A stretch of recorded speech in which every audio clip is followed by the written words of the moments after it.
Swayam Prabha. Digital India. Educated India.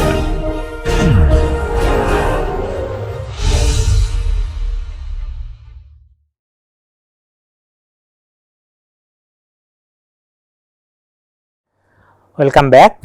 So, today we will discuss that real life oligopoly market, okay. And as we mentioned in the last lecture, we will specifically confine our discussion in this course to only duopoly case, okay. Duopoly means two producers are there in the market, okay.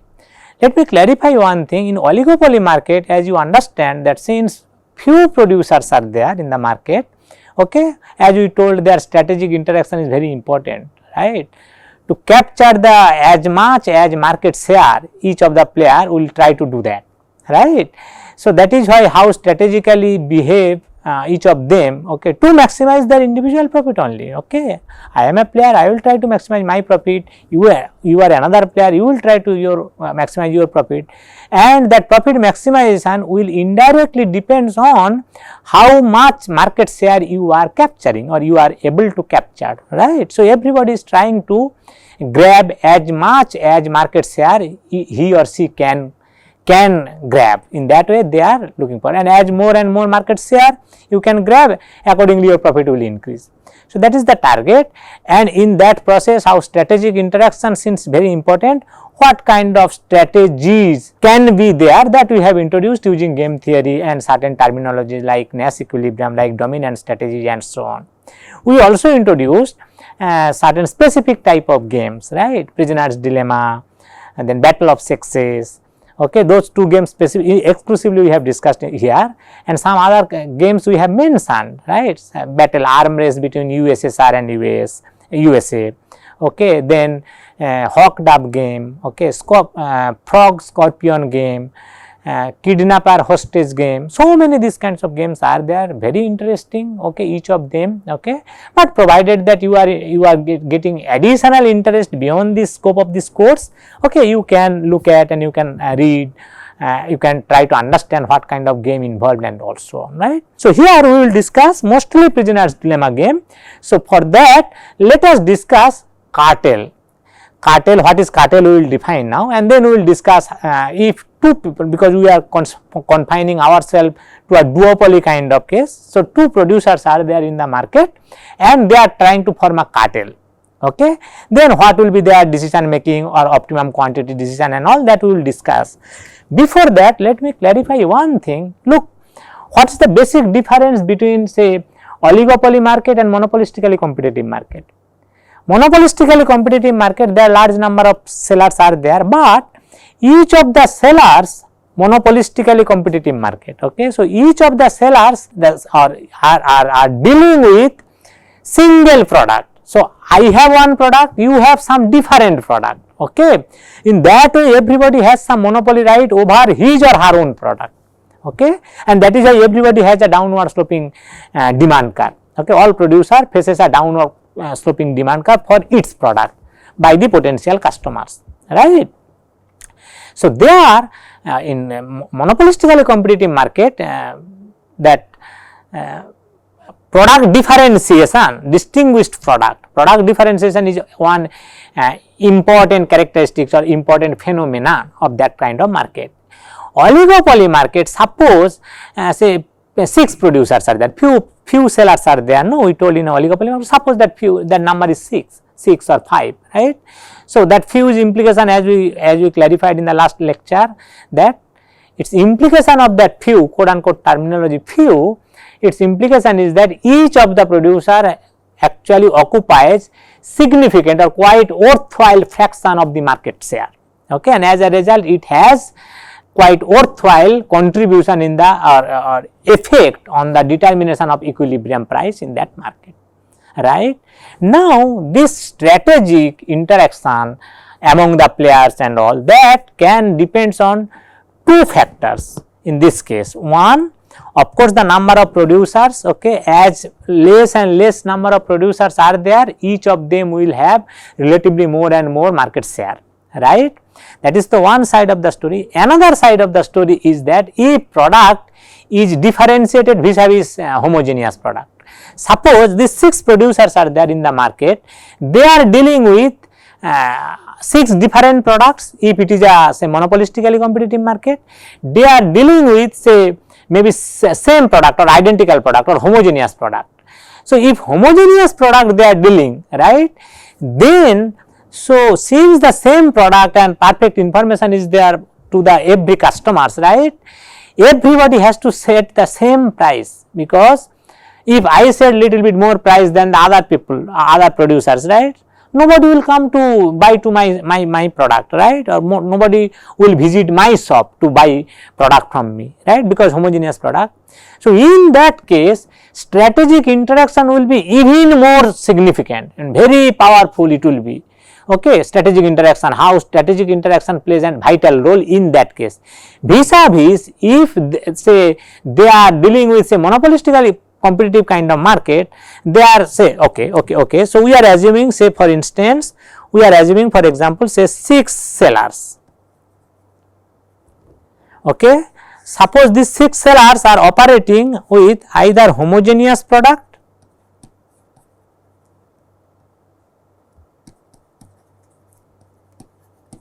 or differentiated products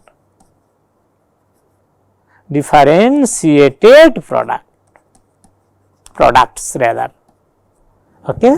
So, since only limited number of sellers are there, 6 or 5 something like that, right, strategic interaction plays a very important role in both the cases, because each of the sellers has to compete even if it is differentiated product, but product is the same type, like the bath soap example we told, product is the bath soap.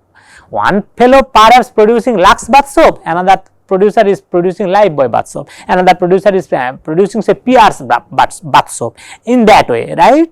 So, in any case it is the same bath soap market, each of them has to decide very carefully, very judiciously, so that their market share should not be affected significantly, right. Okay. So, that is why my point is, so long they are dealing in the market with differentiated product, the kind of strategic interactions effect on optimum price decision. Okay, if they dealing with vis-a-vis, if they deal with say homogeneous product, strategic interaction will have even much more larger role, no, because here the same product. So, I should not be just a little bit careful about my price, rather I have to be extremely careful. And I should none of these producers should set any price above the other people's price what they are setting, right, by the virtue of the homogeneous product. So, the kind of message we are getting with this discussion, that when they are dealing with, although few number of sellers are there in the market, when they are dealing with differentiated product, the implication of strategic interaction among themselves, whatever the extent of implication is there on the market equilibrium, if they deal with homogeneous product, the implication of strategic interaction will be much more larger, okay, extent will be much more severe, right. So, to confine our attention only to strategic interaction, okay, we are assuming that this kind of oligopoly market or the duopoly kind of market what we are going to deal with, okay, that the producers are dealing with the homogeneous product, where strategic interaction is the only source of their decision making when they are going to decide their optimum price or optimum quantity to maximize profit only, right. In this case, strategic interaction as well as product differentiation. So, everybody enjoys some sort of monopoly right. So, that is why little strategic interaction has a role there, of course, but monopoly right will safeguard to some extent, right. That is not the case here. Okay. Here only homogeneous product. So, they have to be very careful about strategic interaction. So, let me repeat, let me summarize.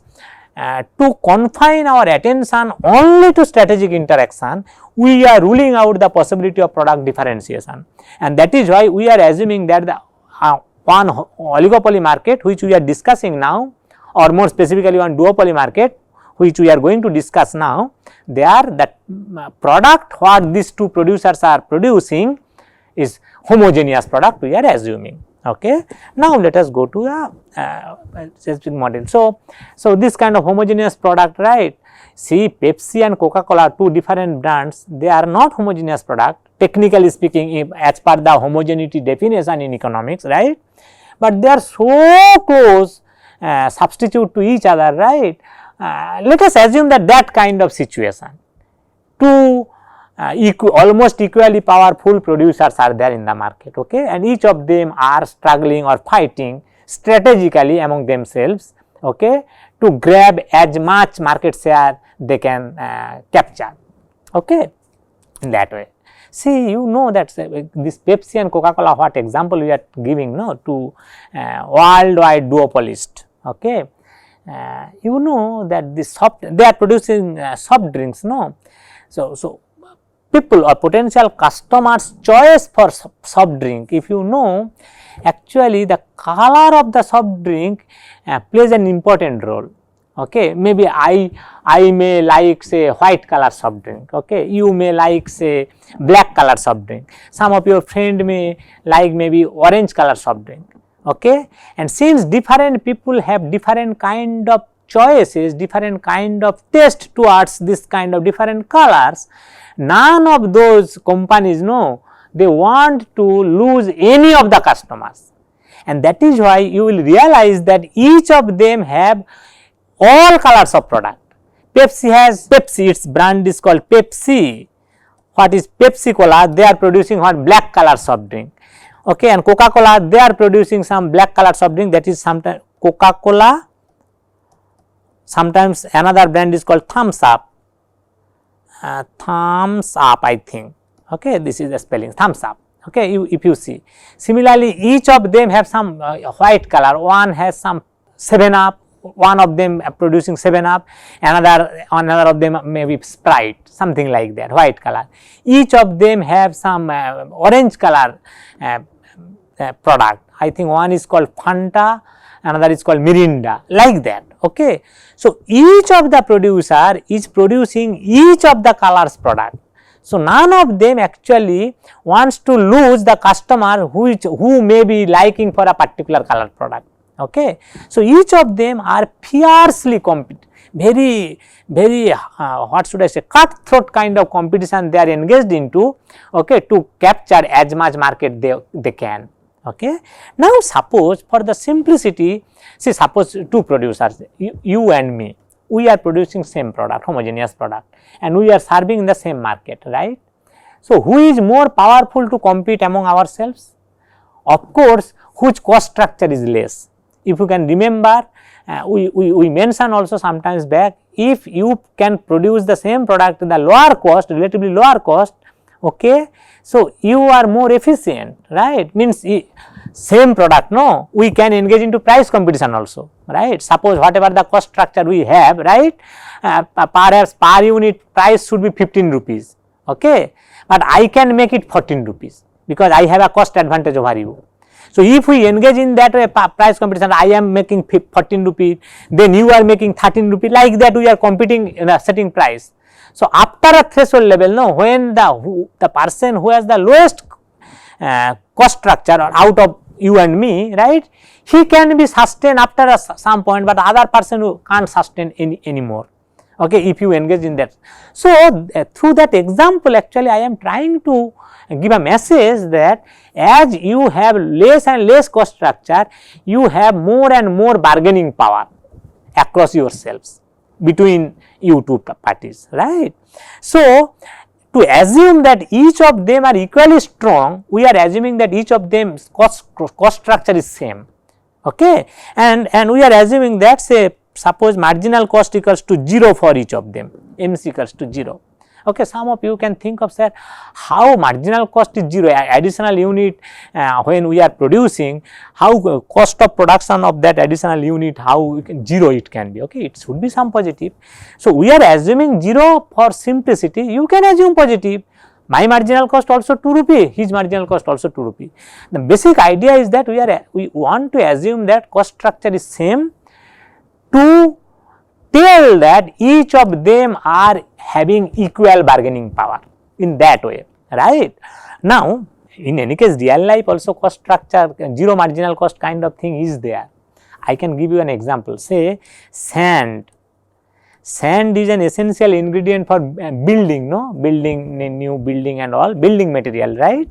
Okay, construction of new building, sand is one important ingredient, right? Do you know how this sand is comes? Okay, because sand is produced or collected from river bed. Okay, and different states of India, if you see that different states are actually the owner of those river bed where sand mining is allowed. Okay, so sand mining, so sand quarries are there, specific places of river bed. Okay, those quarries usually government lease, give lease to certain parties. Okay, so suppose I am a leaseholder, I took lease of one sand quarry from the government, right? So I have to give specific amount of fee, that license fee kind of thing, whatever government said. Okay, I give that to government and then I occupy that portion for say maybe next 10 years or something like that, the way government gives the lease, right. Now I have 2 laborers, they are my permanent employee. Okay, I hired them for say next 1 year and every day I am paying them say maybe 500 rupees wage rate. Okay, so but how much sand I will extract from that sand quarry, okay, per day, that depends on that particular day how much demand for sand is there to me. So suppose one day demand is say 8 bags of sand, tomorrow suppose that demand is 15 bags of sand, same quarry I already paid that, whatever the license fee I paid the government, that is like a fixed cost, right. Okay, so when one day I am extracting 8 bag of sand, vis-a-vis another day I am extracting 15 bag of sand, my cost is not increasing at all. Same laborers, I am using them to extract, same 2 laborers, they are my permanent employee kind of thing. Next 1 year I hired them and every day I am paying, even if one day there is no sand demand from my shop, right, I have to pay them 500 rupee per day. Okay, so this is a very specific kind of, very extreme kind of example I am giving, but looking at the example you can understand. One day you are extracting 10 bags of sand, another day, next day you are extracting say 12 bags of sand. 2 additional bags of sand when you are extracting, no, you are not incurring any additional cost. Okay, same labor force, same license fee you paid already to the government. So this kind of very peculiar kind of special kind of example in real life you can see where marginal cost can be also 0 in this kind of situation. Okay, so forget about that part. This example I am giving to clarify some of your curiosity, who may have a curiosity that how it can be. Okay, it can happen, although it is a rare possibility. Okay, anyway, so we are assuming both of them have their marginal cost is 0. Suppose, so now these 2 producers, if they form a cartel, what will be their target? So let us discuss what is cartel. Cartel is basically where you and me, whatever the producers are there, they are negotiating themselves in the beginning. Okay, and they are jointly deciding that quantity of output to produce jointly by themselves, so that their total profit is maximized. So sometimes it is called industry profit or entire market profit. This should be maximized. That is the motive of to form a cartel. Industry profit is maximized. Now suppose they are forming a cartel, right? Suppose they know that demand for that product what they are producing, demand by the potential customers, demand for that product is given by say P equals to 30 minus Q. This Q is the market quantity and that Q whatever they are going to produce, that they will share among themselves. So if this kind of demand curve, so essentially this kind of demand curve means if you measure quantity this side, price this side, this is 30. Okay, so this kind of market demand curve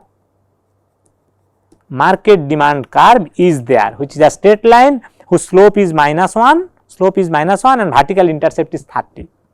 If this is the market demand curve, our target is to maximize our joint profit. 2 of us, we are forming a cartel. Since we are forming a cartel, our target to maximize entire industry profit. So, we will make MR equals to MC.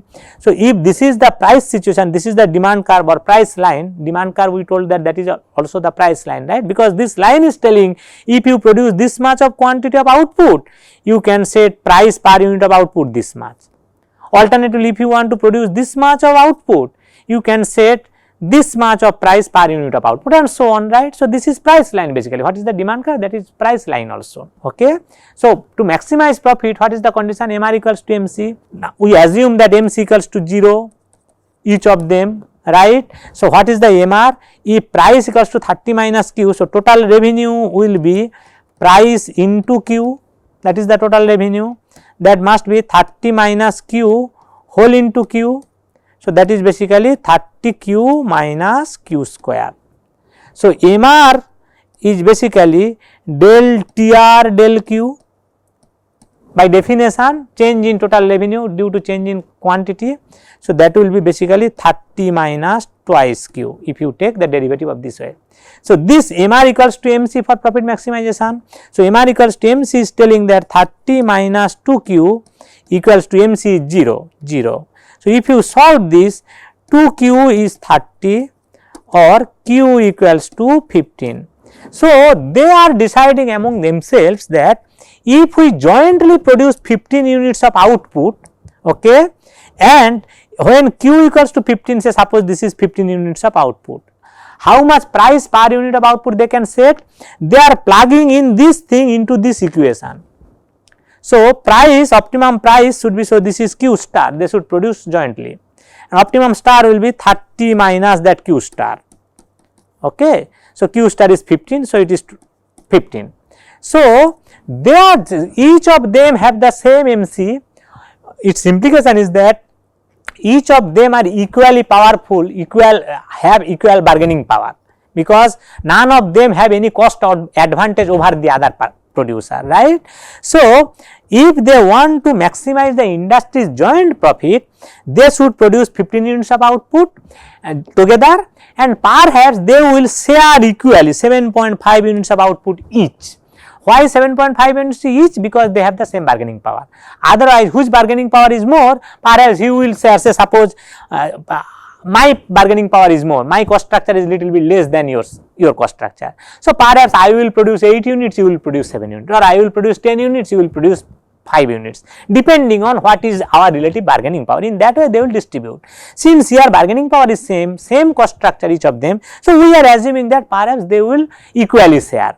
So, what will happen? So, I will produce 7.5 units, you will also produce 7.5 units, and total 15 units as a market, we together produce 15 units of output, and we will sell each of our product in say 15 rupee per quantity or per unit quantity, okay, that is the thing, okay. So, if that is the case, what will be our profit structure? Look at here. Say suppose I am producing 7.5 units, you are also producing 7.5 units. So, what will be my profit? My profit will be 7.5 unit I am producing into 15, that is my total revenue, because 15 is the price, that is my total revenue, and my total cost is 0, we are assuming. Marginal cost, if you marginal cost is 0, if you integrate it will be 0. So, whatever the total revenue, that is the total profit we are assuming. We are assuming that total cost is 0 and a special case. So, if you do that, it will be 112.5. So, I can get 112.5, you can get also 112.5, that much profit. Alternatively, look at here, each of them have a cheating motive, no. So, suppose I am saying, okay, we together sit and we decided that I will produce 7.5 units and he will produce 7.5 units. If I produce little bit more, what will happen? Assuming that he will not cheat. So, suppose, so this is person 1 and that is person 2, okay. So, suppose when person 1 is honoring, he is producing 7.5 units. If person 2 cheat, suppose person 2 is trying to produce 8.5 units, because none of them are becoming watchdog to other, no. So, who is producing 7.5 units? So, what will happen? I am honoring the cartel negotiated quantity that which we have decided jointly. So, I am producing 7.5 units and you are producing 8.5 units. The total production is 16 units, 7.5 plus 8.5, 16 units. So, if we want to sell that 16 units in the market, market will only give 14 rupee per price. If we push this 16 unit into the market demand curve, no, that will give you so maximum price 14 rupee. Okay. So, what will happen? So, who is producing 7.5 units or who is honoring the cartel negotiated output, he will get this much of total revenue, that is the profit. And who is cheating the, trying to cheat the partner, he will get 8.5 into 14 unit, that will be total revenue also profit. So, you look at what will be this thing. So, 14 and 7.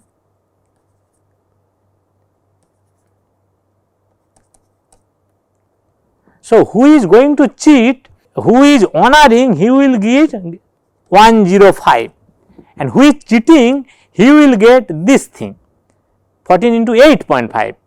So,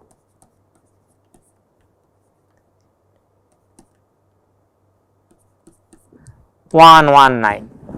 Okay. Exactly that way, if person 2 owners produce, so if he produce 8.5, he will get 119, and who is honoring, he will get 105. Exactly this way, if this person produce 8.5 and he produce 7.5, so definitely this person is cheating, so he will get 119 and he will get 105. And if each of them cheat, what will happen? Total output will be 8.5 into 8 plus 8.5, so 17. So, equilibrium price will be 13. So, each of their thing will be the 13 into 8.5. Okay, if you calculate,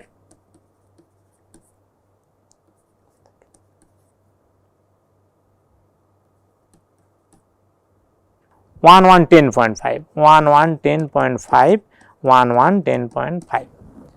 Okay. So, look at here what is happening.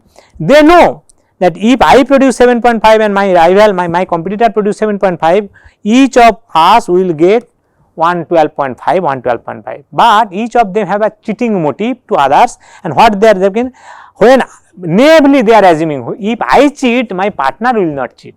This person is assuming. This person also similarly foolishly, naively assuming that when I am cheating, trying to cheat the partner, partner will not cheat. So, as a result, what is happening? Look at here, these two if you compare, this 119 is more than 112.5, exactly that way 110.5 is more than 105. So, person 1 has a cheating motive, so the 8.5 is a dominant strategy. Exactly same way, if you see that person 2, he is comparing these two numbers, both the cases he is getting more here. So, each of them have a cheating motive, as a result they are landing here. So, you can understand it is clearly a prisoner's dilemma kind of game involved. So, each of them sit together, each of them decide that I will produce 7.5, you will produce 7.5, and we can extract maximum profit. But the cheating motive landing them, each of them to land in a wrong or less amount of profit, each of them. Here each of them can get 112.5, actually they are getting 110.5. Okay, 2 units of profit they are losing, right. So, this cheating motive is involved because of in cartel, that is why cartel is not that much stable.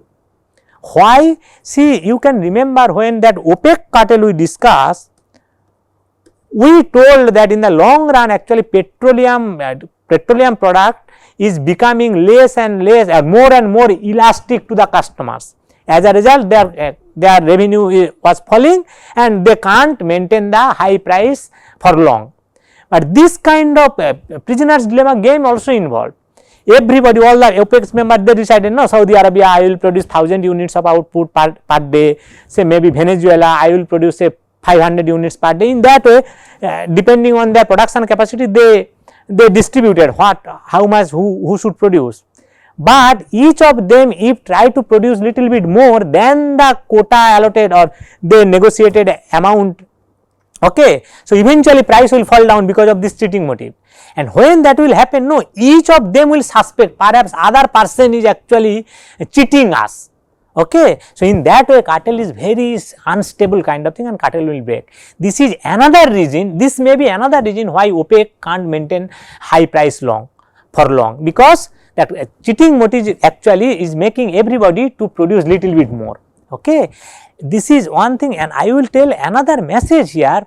See, suppose say I am telling, so we know that we have cheating motive, that is why we will eventually break the cartel.